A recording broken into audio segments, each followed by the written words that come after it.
They threw her outside like broken furniture. Cold wind touched her face.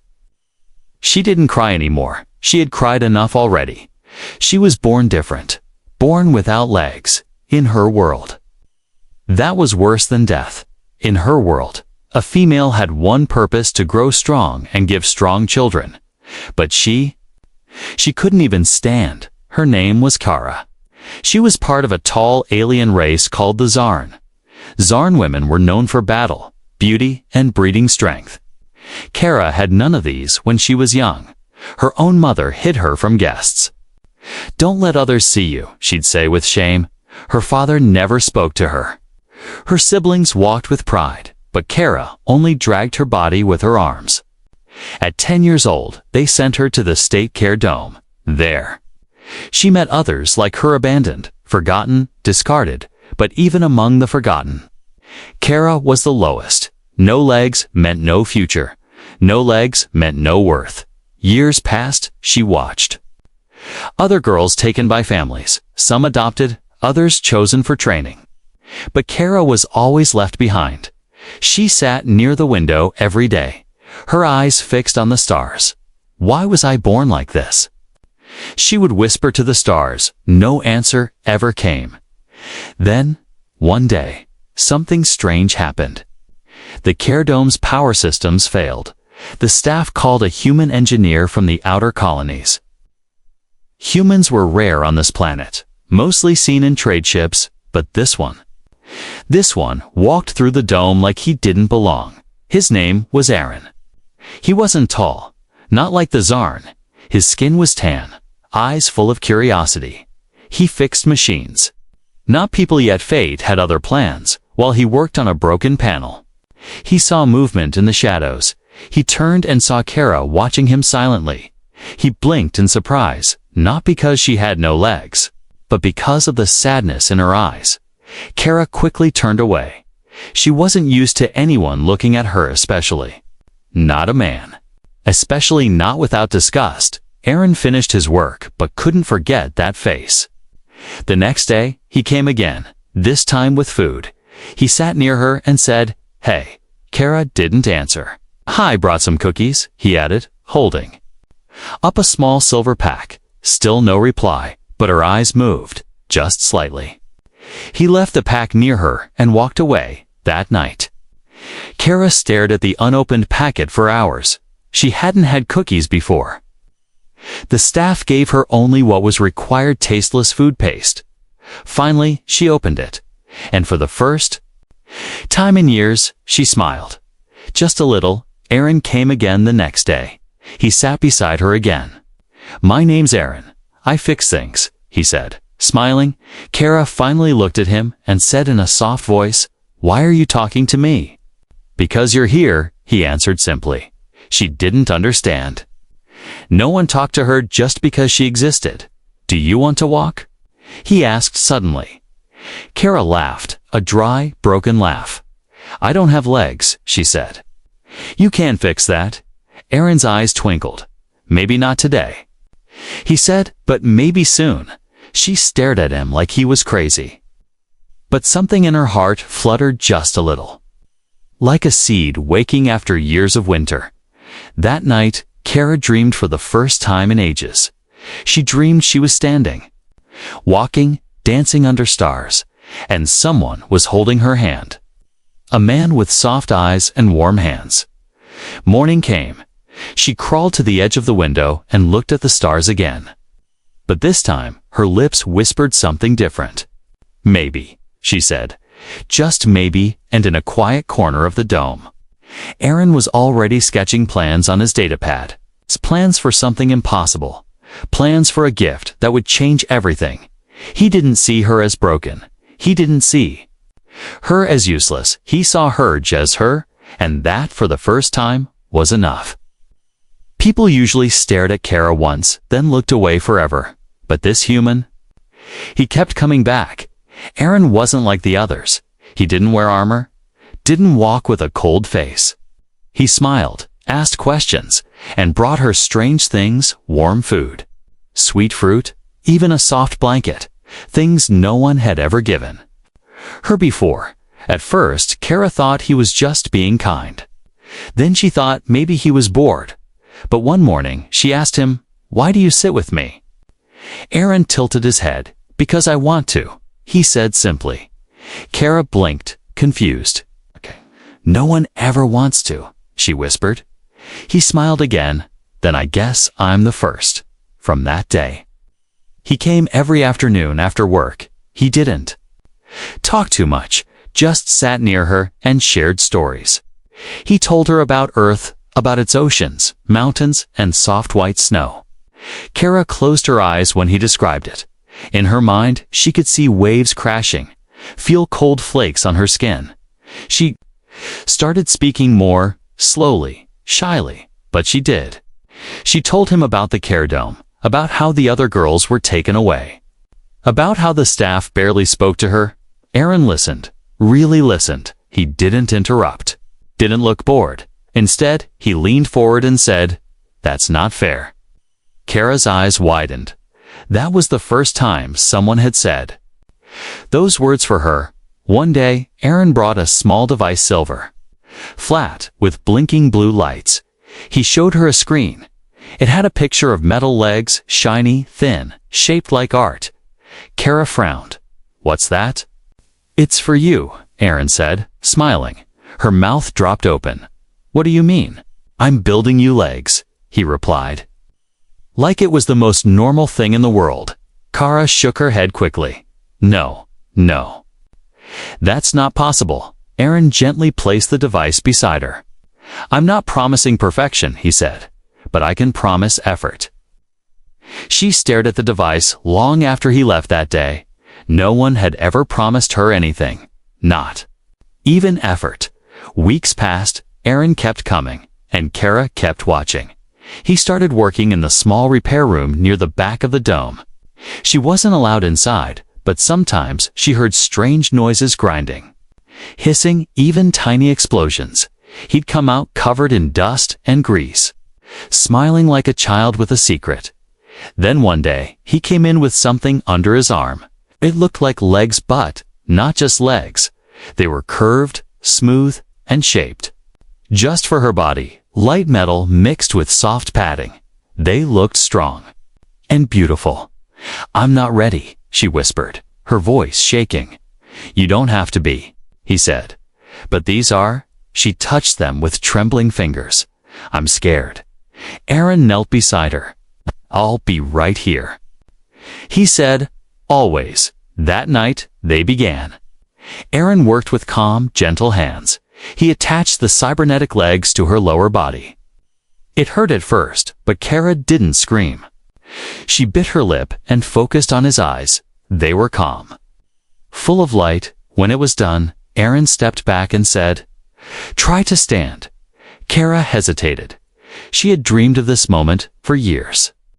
But now that it was real, she felt small and weak. She pushed her arms into the ground and pressed her new feet down. 1 second, 2 seconds, her legs shook. Her whole body trembled. Then she rose. She stood, shaking, sweating, but standing. Tears ran down her cheeks. "I'm standing," she said like it was a secret. Aaron clapped once, softly. "You did it," he said, beaming. Kara couldn't stop the tears. "I don't believe it," she whispered. "I'm not useless anymore." Aaron's smile faded a little. "You were never useless," he said gently. "You were just waiting to be seen." They practiced walking the next day. Kara stumbled a lot, fell twice, but always got back up. Aaron never laughed, never got tired. When she fell, he offered his hand. When she cried, he handed her a soft towel and said, "Next step's easier." After a week, she could walk across the room without help. After 2 weeks, she danced in small circles when no one was looking. But Aaron saw, and his heart warmed. She wasn't just learning to walk, she was learning to live. Kara walked, not smoothly, not gracefully, but she walked. Her legs, metal, silver, humming, softly moved beneath her like magic. To others, they were just machines. But to her, they were wings. Aaron watched her from the corner of the room, his arms crossed, his eyes proud. She turned toward him, smiling so hard it hurt her cheeks. "I walked 10 steps, she said, breathless. "You walked your 10 steps, he corrected, smiling back each day. She trained. She walked longer, climbed small ramps, even balanced on one foot. Sometimes she fell. Aaron never let her fall alone. He was always there, his hand steady, his voice calm. Again, he'd say gently, and again she rose. Soon. Kara asked for something she never thought she'd say. "Can we go outside?" The care dome gates creaked open. Kara stepped onto the soil of her homeworld for the first time in years. The sun was warm, the sky wide and open. She looked down at her new legs, dust on their surface, proof she was here. They walked together. Side by side, she pointed at trees, rivers, creatures she had only seen through glass. Aaron told her stories how humans once walked through forests like this too. "But ours are mostly gone now," he added quietly. Kara touched the rough bark of a tree and whispered, "I'll remember this for both of us." Later, he brought her to a quiet field filled with tall purple grass. Kara took off her boots, sat down, and lay back in the grass. "I used to dream about this," she said softly. Aaron lay beside her, his voice low. "And now?" "Now," she whispered, "I don't have to dream anymore." That evening, something strange happened. The other caretakers saw her. They froze, staring at her walking with a human. One whispered, "Is that Kara?" Another said, "She was supposed to be left behind." But Aaron held her hand proudly, and Kara lifted her chin, no longer afraid of being seen. Back in the dome, she stood before the mirror. She hadn't looked at herself fully in years. Her hair had grown wild and white, her skin pale but glowing under the lights. Her legs metal but beautiful moved with her now, like they were part of her. "I feel real," she said. Aaron nodded. "You are real," he said. "Always were." Kara sat across from him that night, a fire tablet between them. "I want to do something for you," she said. Aaron blinked, surprised. "For me?" "You gave me these," she said, pointing to her legs. "I want to give something back." Aaron thought for a moment, then said, "Dance with me." Kara laughed, nervous. "I've never danced before." "Neither have I," he said. Reaching out his hand, "Let's learn together," in the empty training room, under soft lights. They moved slowly, one step at a time. They turned and swayed. Kara felt her heart beat faster, not from walking, but from feeling Aaron's hand was warm in hers, and for the first time, her body didn't feel broken. It felt whole. She closed her eyes and whispered, "I'm not afraid anymore." Suddenly, the door burst open. 2 Zarn officials entered, their robes long, faces hard.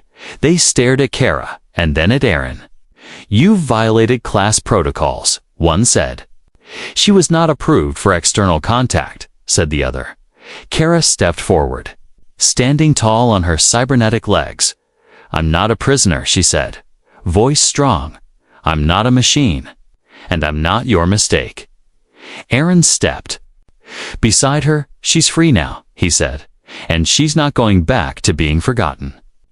The officials turned and left without another word. Kara trembled after they were gone. "I'm scared," she said. Aaron put his arm around her. "Then we'll be scared together," he said, smiling softly. That night, Kara couldn't sleep. She walked to the window and stared at the stars. Aaron joined her quietly, holding 2 cups of warm tea. "Do you think they'll come back?" she asked. "Maybe," he said. "But this time, you'll be ready." She looked down at her legs again, then up at him. "I never thought my life would begin like this." Aaron raised his cup. "Two beginnings," he said. Kara clinked her cup with his and whispered, "To hope." They expected her to crawl, but she walked. They expected her to hide, but she stood in the center of the hall, tall and proud. And when the music started, she danced, and everyone watched. The celebration of stars was the biggest event of the year. Every species from the colony gathered: Czarn, nobles, traders, warriors, and a few curious humans. The hall sparkled with floating lights, the floor glowed under their feet, and music from 3 galaxies played through the grand speakers. Kara had never been to such a place before. She had never worn fine clothes, never stood in front of a crowd. Her long dress shimmered like soft metal, cut perfectly around her cybernetic legs. Aaron stood beside her, dressed in clean black, a quiet pride in his eyes. As soon as they entered, silence followed them like a shadow. Whispers filled the air. Is that the legless girl? She was a waste, wasn't she? Who gave her legs? Is that a human holding her hand? Kara felt every word like a sharp needle. Her heart raced, her breath shallow. But Aaron squeezed her hand gently and whispered, "Look ahead, not behind." They walked to the center of the hall. The music changed to something slow and graceful. Aaron turned to her and asked, "May I have this dance?" Kara's eyes widened. "Here, in front of everyone." Aaron smiled, especially in front of everyone. He held her close, not too tight, just right. And they moved, step by step, in rhythm with the stars above and the whispers below. Her legs moved perfectly, each motion smooth, graceful, alive. For a moment, everything disappeared. The voices, the lights, the fear. It was just her, Aaron, and the quiet sound of her heart remembering what happiness felt like. Then others began to notice, not just the girl with no legs, but the woman dancing. Her movements were elegant, her smile soft and real. A warrior general leaned in and said, "She dances better than half my cadets." Another Czarn female frowned. "But she's still not breeding material." The general raised an eyebrow. "She looks more alive than the rest of you." Kara heard it, all of it, but this time, she didn't flinch. She smiled wider, turned in a perfect circle, and let the world see her. Then something unexpected happened. A small alien child ran up to her, his eyes glowing with excitement. "Can I dance with you?" he asked, holding up his tiny hands. Kara laughed and nodded. She danced with the child, spinning him around gently. Soon, more children joined, laughing and clapping, one by one. Others stepped onto the floor, not out of duty, but out of joy. And Kara was in the center of it all, leading without trying, inspiring without speaking. Across the room, her old caretaker stood frozen. She whispered to the woman beside her, "I left her outside once." Like trash, the woman looked at Kara and replied, "Now she shines like a star." Aaron watched everything silently, but his heart swelled with something deeper than pride. He had fixed machines all his life, but this time he had helped fix something far more precious. As the music slowed, Kara turned to Aaron and said, "I feel like I'm flying." He chuckled. "Maybe that's what dancing is." Suddenly, a loud voice echoed from the upper balcony. It was High Director Tavik, a Czarn, elder, and judge. "What is the meaning of this?" he asked. "The breeding centers have rules. This girl was declared unfit. What is she doing here?" The room fell silent again. Eyes turned to Kara. Everyone waited for her to shrink, to run, but she didn't. She stepped forward slowly, each footstep clear and strong. She looked up at the director and said, "I was born without legs, but not without spirit. I was thrown away, but not broken. I stand here not because you allowed it, but because I chose to rise." Gasps filled the room. Aaron stood beside her, silent but steady. Kara looked at the crowd. "Some of you laughed at me. Some of you ignored me. But tonight, I dance, and no one can take that from me." The director frowned, but he said nothing more. Because the people had already decided. They clapped, louder and louder, until the whole hall shook with applause. Kara turned back to Aaron. Her Eyes were wet, but her smile never faded.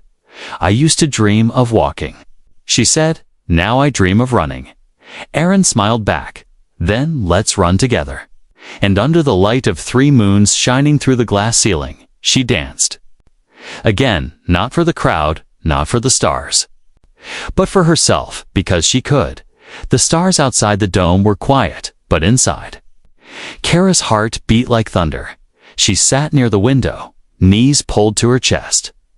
Her new legs rested quietly beneath her dress. They had danced, they had laughed, but now, alone in her room, Kara felt something strange. Something warm and frightening. Was this what it felt like to be wanted? Not because of strength or bloodline, but because of her just Kara. The next day, Aaron came to her with soft eyes and a small bag. "I've been transferred to the outer colony," he said slowly.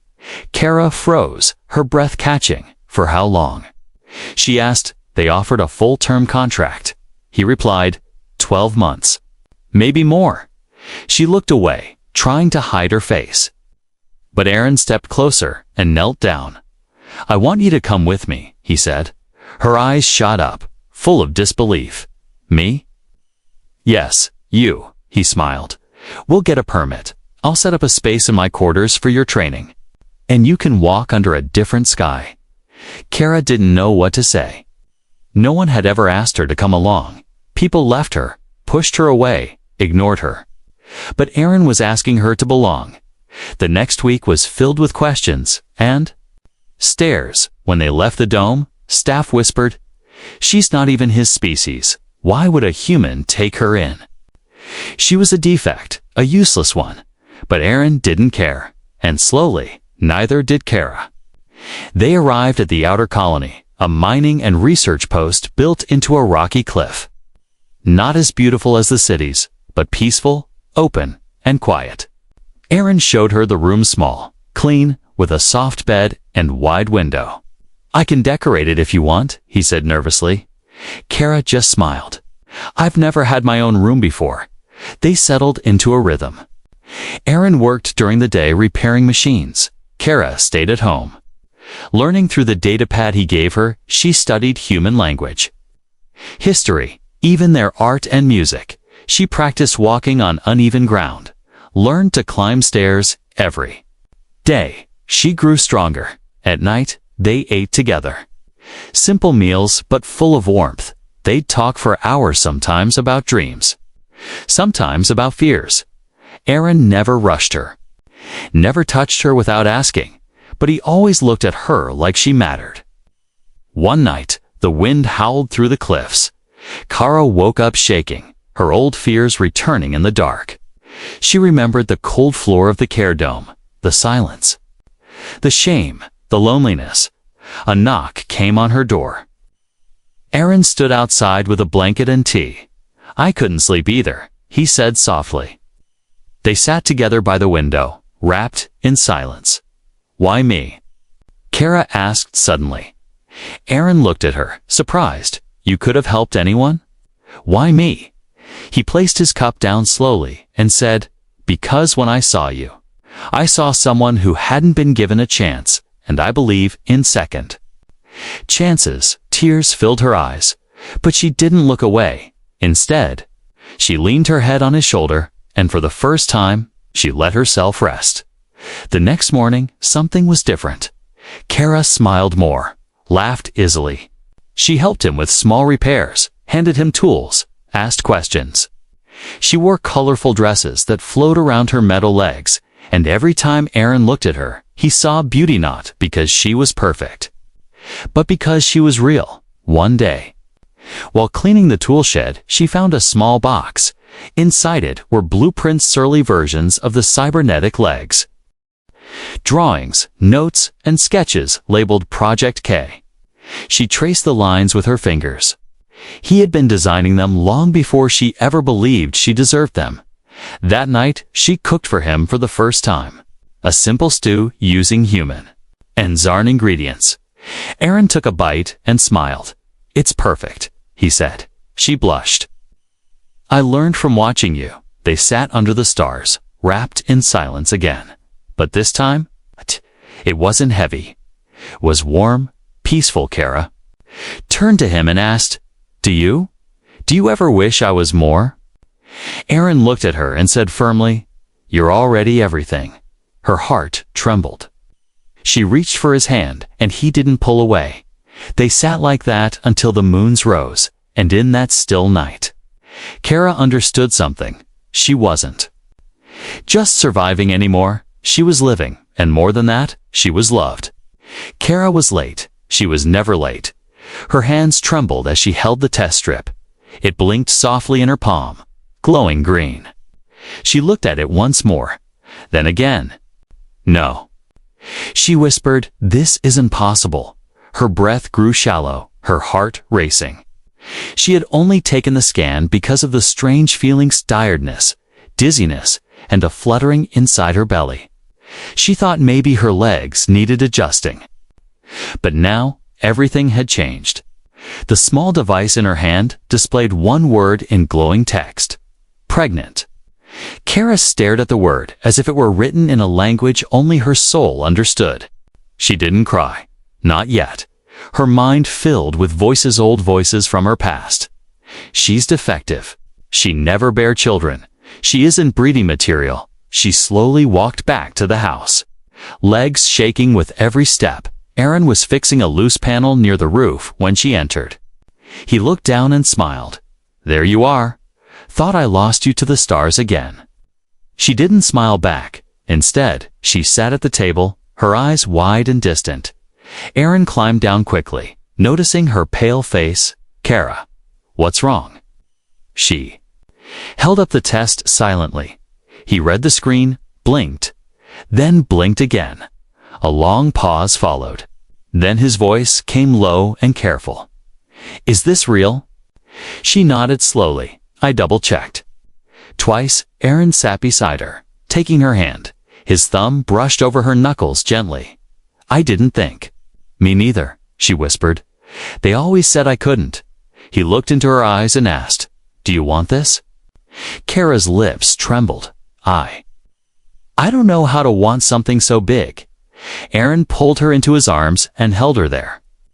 For a while, there were no words, only the soft beating of two hearts. Later that night, Kara stood in front of the mirror again. Her reflection looked the same. But something had changed inside her. She placed a hand on her belly, still flat, still silent. But now it held a secret, a spark, a beginning. The next day, they went to the colony's clinic. The medical officer, a kind old woman named Dr. Yersa, ran the scans in silence. When the results came up, her eyes widened. I've never seen anything like this, she said. Her body is fully accepting the pregnancy. Kara looked at the screen in disbelief. It's really happening? Dr. Yersa nodded. You're healthy. The child is healthy.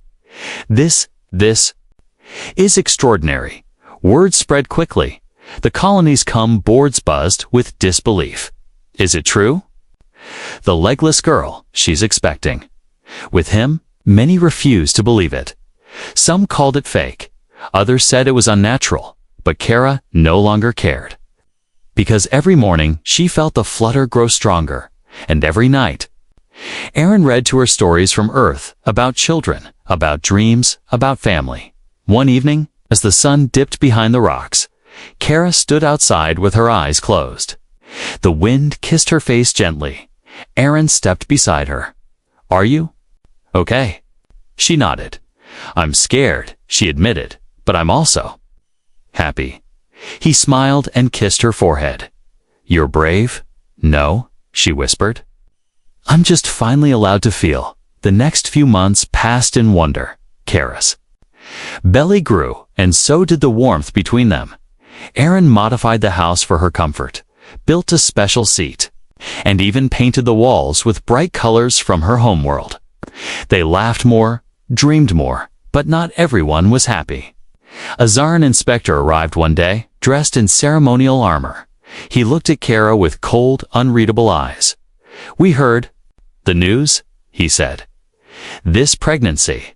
Chella stood everything we know. Kara stood tall, hand on her belly. Then maybe everything you know needs to change. The inspector sneered. We will investigate the child once born.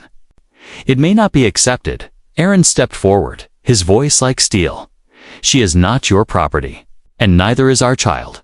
The inspector turned and left, but his visit left a chill in the air. That night, Kara sat in bed, her hand gently. Rubbing her belly, Aaron sat beside her, watching her in silence. If they try to take the baby? She started. They won't, he said. I'll fight for both of you. Kara looked into his eyes and whispered, I used to believe I wasn't enough.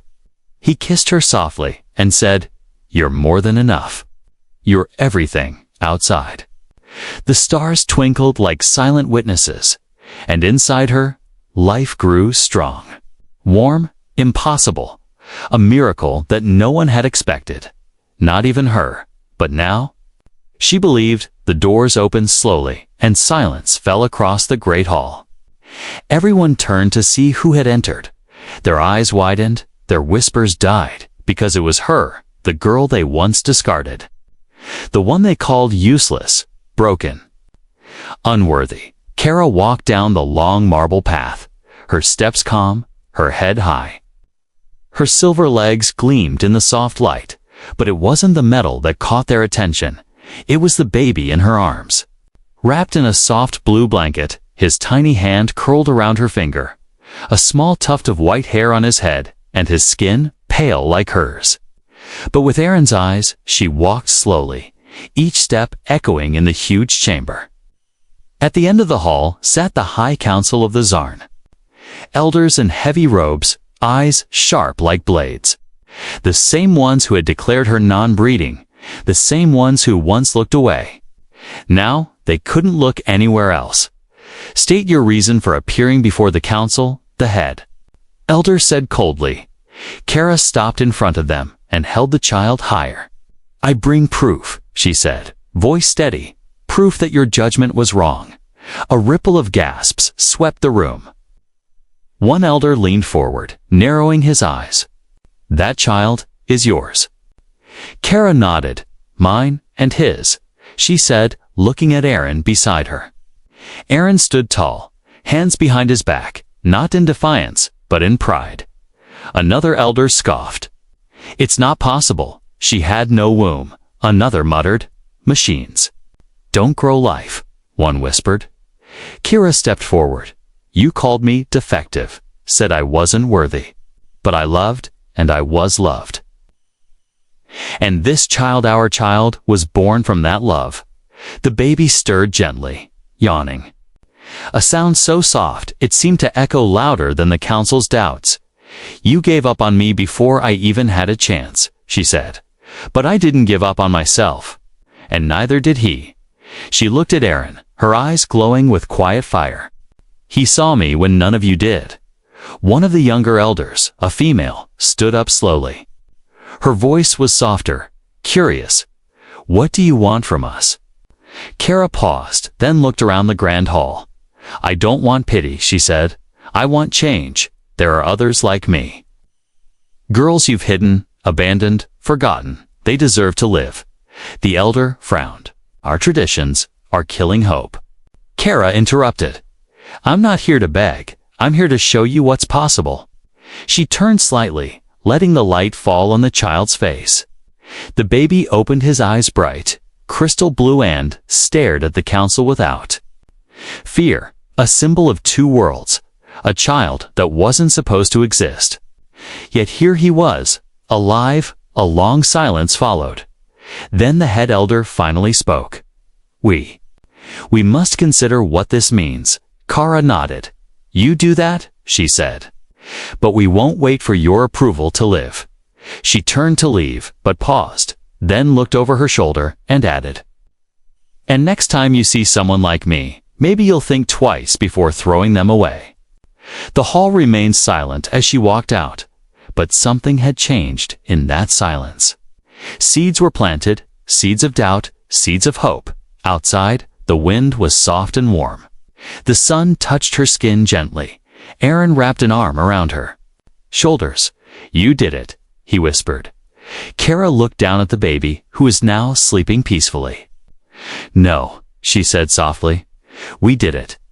They reached their transport ship, and before boarding, Kara turned and looked back at the city. It was still cold, still rigid, still full of rules. But now, it had seen something it couldn't ignore. A mother who was never meant to be, a child who was never meant to live, and a man who loved beyond boundaries back in their new home. Kara rocked the baby gently as Aaron cleaned up the table. The room was small, simple, but full of light. Full of life, she hummed softly. The same tune Aaron once played from Earth, a lullaby, a promise. The baby reached out and grabbed her finger again, and Kara whispered, They said I wasn't meant to bring life into this world, but you, little one. You proved them wrong. Aaron looked over and smiled, and so did you.